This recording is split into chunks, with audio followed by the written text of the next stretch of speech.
আমার বিয়েটা হয়েছিল একজন প্রবাসীর সাথে, আর আমি ছিলাম প্রবাসীর দ্বিতীয় বউ। ছোটবেলা থেকে দেখে আসছিলাম আর শুনে আসছিলাম, প্রথম বউয়ের তুলনায় দ্বিতীয় বউকে হাজবেন্ডরা একটু বেশি গুরুত্ব দেয়, মোট কথা সব দিক দিয়ে তাকে প্রাধান্য দেয়।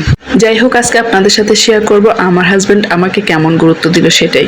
তো হ্যালো ভিউয়ার্স, আসসালামু আলাইকুম। আশা করি সবাই অনেক বেশি ভালো আছেন, আমিও ভালো আছি আল্লাহর অশেষ রহমতে আর আপনাদের দোয়ায়। আশা করি শুরু থেকে শেষ পর্যন্ত আপনারা আমার সাথেই থাকবেন। আজকে আমি আরেকটা নতুন ব্লগ নিয়ে হাজির হয়েছি আপনাদের সামনে। আমার নাম রেহেনুমা। সেই ছোটবেলা থেকেই আমি অনেক কষ্টে বড় হয়েছি। আমার বাবারও 2 বিয়ে, আমার কোনো মা ছিল না। আমার সেই ছোটবেলায় মারা গিয়েছিল, যার কারণে মায়ের আদর কেমন সেটা আমি কখনোই উপলব্ধি করতে পারিনি। ঘরের সমস্ত কাজকর্ম শেষ করার পর যেটুকু সময় পেতাম সেটুকুই পড়ার মধ্যে মনোযোগ দিতাম। আর সেটুকুন সময়েই আল্লাহর অশেষ রহমতে আমার পড়ালেখার প্রত্যেকটা রেজাল্টই খুব ভালো ছিল। কিন্তু আমার সৎ মায়ের কথায় আমার বাবা আমাকে বেশি দূর পড়াতে চাননি। বারবার আমার সৎ মা বলতো, মেয়েদের বেশি পড়ালেখা করে কি হবে, আজ হলো বিয়ে দিয়ে ফেলতে হবে, কাল হলো বিয়ে দিয়ে ফেলতে হবে। আর ওনার ধারণা বিয়ে দিয়ে ফেলতে পারলেই তো হয় বেঁচে যায়। আমি দেখতে শুনতে তেমন একটা খারাপ ছিলাম না, যার কারণে আল্লাহর অশেষ রহমতে যেই আমাকে দেখতে আসতো সেই পছন্দ করে যেত।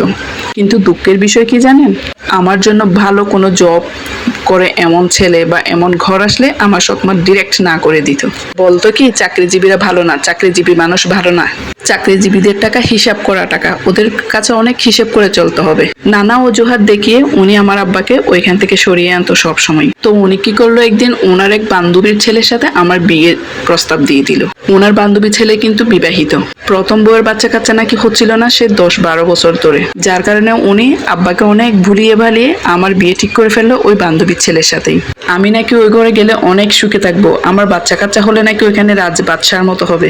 আর আল্লাহর অশেষ কি কুদরত জানি না, আমার বাবাকে উনি যেটাই বলতো আমার বাবা সেটাও এক মুহূর্তেই বিশ্বাস করে ফেলতো। উনি যদি কখনো বলতো যে সূর্য আজকে উত্তর দক্ষিণ দিয়েও হবে, ওমা উনি সেটাও বিশ্বাস করে ফেলতো।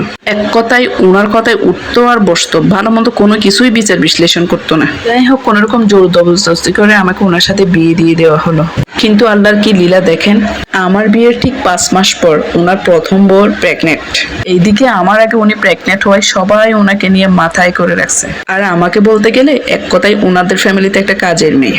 উনি কি খেতে পছন্দ করেন, কি খেতে পছন্দ করেন না, ওনার কোনটাই সুবিধা হবে কোনটাই অসুবিধা হবে, সারাক্ষণ 24টা ঘন্টা এসব কাজ আমাকে দিয়েই করানো হতো। কারণ ওনারাও ভালো মতো বুঝে গিয়েছে আমার বাবার বাড়িতে আমার কেমন জায়গা, সেই সুযোগটাই ওনারা আমাকে দিয়ে সবকিছু করে নিচ্ছেন। কাউকে কোনো কিছু বলতেও পারতাম না আর সইতেও পারছিলাম না, যার কারণে সবসময় আল্লাহকেই বলতাম, আল্লাহ তুই আমাকে কেন পাঠিয়েছিলে এই দুনিয়ায়, আমার দোষটা কি ছিল এই দুনিয়ায়, অন্তত তোমার কাছে নিয়ে যাও আমাকে, সেখানে হলো একটু সুখ দিও।